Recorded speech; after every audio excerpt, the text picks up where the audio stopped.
নিচের স্টোর ট্যাঙ্কিটা ভরে গেলে অটোমেটিক কিন্তু আপনার এটা বন্ধ হয়ে যাবে। আর উপরের যে ট্যাঙ্কিটা থাকছে সেই উপরের ট্যাঙ্কিটা দিয়ে কিন্তু আপনার ওভারফ্লোটা হবে।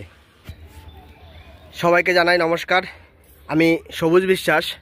আজকে আমরা যে ওয়াটার ফিল্টারটা করতে এসেছি এটা কিন্তু অনেকটা দূরেই, এটা রাজারহাট লাঙলপোতা বড়পোল, রাজারহাট লাঙলপোতা বড়পোলের থেকে একটু কাছেই একদম। এইদিকে সেই রাস্তাটা চলে গেছে যেটা রাজারহাট লাঙলপোতা ওখান থেকে পায়ে হেঁটে 2 থেকে 3 মিনিটের রাস্তা। তো আমরা এখানে এসেছি, এটা কিন্তু 3 তলা একটা বাড়ি, প্রায় 4 তলার উপরে এই ট্যাঙ্কিটা বসছে। ডবল ট্যাঙ্কি সেটআপে এখানে আমাদের ফিল্টারের কাজটা হবে। 100% কার্যকারী অবশ্যই হবে, কারণ আয়রন হচ্ছে আপনার হলুদ। আমরা সবসময় বলে থাকি হলুদ আয়রনের উপর আমাদের 100% পুরো গ্যারান্টি জলের উপরে। আপনার সম্পূর্ণরূপে আয়রন মুক্ত জল কিন্তু পাবেন। তো দেখুন আয়রনের অবস্থা কীরকম, আয়রন কিন্তু সম্পূর্ণরূপে হলুদ আছে, যার জন্য আমরা গ্যারান্টির সঙ্গে এখানে কাজ করব। ডবল ট্যাঙ্কির যে সেটআপে আমাদের যে ফিল্টারেশনের যে কাজটা হবে, সেখানে আমরা বালি নিয়েছি প্রায় 6.5 বস্তা। 750 লিটারের ট্যাঙ্কিতে 150 লিটার ফ্রি আছে, প্রায় 800-900 লিটার ট্যাঙ্কি, 3 বস্তা পাথর এবং যে পাইপ লাইনের যে সেটআপগুলো হবে সমস্ত কিছু আমরা 1 ইঞ্চি পাইপ লাইনের সঙ্গে লাইনগুলো করব। দেখতেই পাচ্ছেন আমরা এখানে আউটলেটের সুন্দর ফুটো করেছি। এইটা হচ্ছে পরিষ্কারের লাইন এবং এইটা হচ্ছে আউটলেটের লাইন, যেটা দিয়ে জলটা এই ট্যাঙ্কি যে স্টোর ট্যাঙ্কি রয়েছে সেই স্টোর ট্যাঙ্কিতে কিন্তু রিজার্ভটা হবে। তো অনেকেই কিন্তু প্রশ্ন করে থাকে যে ফিল্টারের কাজ কি হয়? অবশ্যই কাজ হয়, কাজ না হলে কিন্তু মানুষ একের পর এক কখনোই কিন্তু করবে না, কাজ হয় বলেই কিন্তু করে। তো এখানে আমরা নিয়েছি ফিল্টার, আরেকটা টুকরো নিচে গেছে। টোটাল যা জিনিসপত্র লাগবে সবগুলো কিন্তু আমরা নিয়ে এসেছি এখানে ফিল্টারেশনের জন্য। আর যে ফিল্টারটা আমরা নিয়েছি এটা জ্যাকের ব্লু ফিল্টার সুপ্রিম কোম্পানির, খুব ভালো কোয়ালিটির ফিল্টার। আপনারা দেখতেই পাচ্ছেন যে ফিল্টারের যে ছিদ্রগুলো থাকে সেগুলো কিন্তু কতটা সূক্ষ্ম এবং কাটিং পিসটা কতটা সুন্দর। সুপ্রিমের মালের কিন্তু এরকমই কোয়ালিটি আপনারা পাবেন। অন্য যে লোকাল ফিল্টারগুলোতে থাকে সেগুলো কিন্তু এত ভালো কোয়ালিটি হয় না। আর স্টোরেজ ট্যাঙ্কি যেটা থাকবে সেটাই কিন্তু সম্পূর্ণরূপে আয়রন মুক্ত জল থাকবে এবং উপরে যে ট্যাঙ্কটা রয়েছে যেটাই বসবে আপনাদের ফিল্টারটা, স্টোর ট্যাঙ্কি থেকে ফিল্টার ট্যাঙ্কি বড় হলে সবসময়ের জন্য ভালো হয়, কারণ বালি পাথর দেওয়ার পরে পরিষ্কারের জন্য জায়গা একদমই কম থাকে। যদি জায়গা বেশি থাকে পরিষ্কারটা ভালো হয়, কারণ পরিষ্কারের উপর ডিপেন্ড করবে আপনার কত বছর পর্যন্ত যাবে। ভালোভাবে পরিষ্কার করতে পারলে আপনার 6 মাস পর পর একবার করে কিন্তু পরিষ্কার করতে হবে। আর ফিল্টার ট্যাঙ্কির যে হাইটটা থাকে সবসময়ের জন্য ম্যাক্সিমাম, এই ট্যাঙ্কি যেটা আছে এই ট্যাঙ্কি থেকে কিন্তু সম্পূর্ণ উপরের লেভেল বরাবর কিন্তু আপনাকে আরও একটা স্ল্যাব তৈরি করতে হবে। প্যারালালে ট্যাঙ্কি রাখলে কিন্তু চলবে না, কারণ যখন একই লেভেলে ট্যাঙ্কিটা থাকবে জলের প্রেশার কিন্তু পাবে না। আপনি যদি আপ ডাউনে যদি ট্যাঙ্কির স্ল্যাব তৈরি করতে পারেন, জলের কিন্তু স্টোর ট্যাঙ্কি থেকে ফিল্টার ট্যাঙ্কির যে প্রেশারটা সেটা কিন্তু খুব ভালো হবে। তো দাদাদের বাড়িতে আমি এসেছি, দাদা কিন্তু এই যে দাদা আমার সাথে অনেকদিন আগেই কন্ট্যাক্ট কথা হচ্ছিল, তো আজকে এসেছি। আমরা বিষ্ণুপুরে অনেকগুলো কাজ করেছি, বিষ্ণুপুরটা একদম এই দিকটাই কাছাকাছি একদম, ওখানেও আজকে আমরা যাব। আর এই ট্যাঙ্কির ফিল্টারেশনের পুরো কাজটা কমপ্লিট করব। তো আপনারা পাশে থাকুন এবং দেখতে থাকুন। ট্যাঙ্কির ভিতরটা আমাদের ফিল্টারে কিন্তু সেটিংটা হয়েছে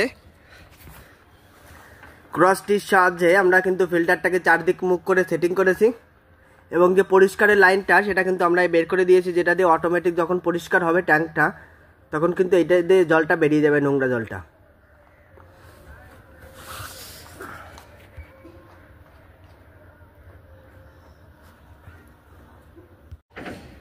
ডবল ট্যাঙ্কির সেটআপে আমরা ভিতরে পাথর এবং কয়লাটা দিয়েছি এবং লেয়ারটা তৈরি হয়েছে ভিতরটায়। এখন আমরা বালিটা দিয়ে দেব। তো তার আগে আমরা যে ব্যাক ওয়াশের যে পর্বটা সেই পর্বটা কিন্তু এখন ঠিকঠাক করে নেব। এটা কিন্তু মোটরের জল যেটা দিয়ে উঠছে সেই জলটা কিন্তু আপনার উপরের ট্যাঙ্কিতে ফেলতে হবে, মানে যেটা ফিল্টার ট্যাঙ্কি সেই ট্যাঙ্কিটাই কিন্তু দিতে হবে। তো দেখুন মোটরের জলের যে পাইপটা সেই পাইপটা কিন্তু আপনাদের উপরের দিকে উঠে গেছে এবং মোটরের জলের যে পাইপ সেই পাইপের সঙ্গে আপনাকে করতে হবে কিন্তু ব্যাক ওয়াশের লাইন। সিম্পল ইনলেটের সাথে আউটলেটের কানেকশন যেটা দিয়ে বেরোচ্ছে, মানে এই ট্যাঙ্কিতে এই জল এই পাইপটা দিয়ে কিন্তু বেরোচ্ছে এবং এই জলটা কিন্তু আপনার এই ট্যাঙ্কিতে স্টোরেজ হবে। তো আমরা ইনলেটের সাথে আউটলেটের কিন্তু একটা কানেকশন করেছি দুটো টি লাগিয়ে। আর মাস্টলি যেটা করতে হবে আপনাকে সেটা কিন্তু এই গেটটাকে কিন্তু সবসময় ব্যাক ওয়াশের উল্টো দিকে রাখতে হবে, যাতে আপনি যখন ব্যাক প্রেশার মারবেন তাতে কোনো রকমভাবে যেন স্টোর ট্যাঙ্কিতে জলটা না আসে। এইটা কিন্তু লক্ষ্য রাখবেন। ব্যাক ওয়াশের লাইন যদি আপনি এই দিকে করেন তখন কিন্তু আপনি ব্যাক প্রেশার মারলে স্টোর ট্যাঙ্কিতে কিন্তু জল চলে আসবে, যেটা হচ্ছে ট্যাঙ্কির ঘোলা যে জলটা, যেটা আয়রন ঘোলা জল সেটা। তো ব্যাক প্রেশারের লাইনটা আপনারা সবসময় এইভাবে করবেন, ইনলেটের সাথে আউটলেটের কানেকশান। আর যেটা পরিষ্কারের যে লাইনটা বেরোবে সেই লাইনটা কিন্তু আমরা এই দিক দিয়ে বের করে দিয়েছি এবং এইটাকে আপনার ভিতরে এল দিয়ে উপরের দিকে কিন্তু পাইপটা ছাড়া আছে। আর যে বালিটা নিয়েছি, যে বালিটা দেখতেই পাচ্ছেন, বালিটা কিন্তু মোটা দানার যে গাঁথনির বালিটা থাকে সেই বালিটা কিন্তু নিয়েছি এবং সুন্দর একটা ফ্রেশ বালি। কিন্তু আপনাকে কিন্তু চালতে তো হবেই, প্লাস এই বালিটার কোয়ালিটি দেখলেই বোঝা যাচ্ছে একদম পুরো ফ্রেশ।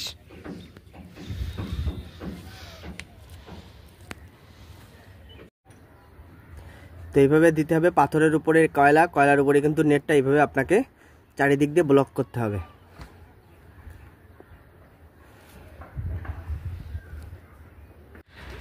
আমাদের যে ওয়াটার ফিল্টারটা আমরা এখানে যেটা করলাম, যেটা কিন্তু পুরো ফ্রেশ পরিষ্কার জল কিন্তু বাইরে বেরিয়ে গেছে।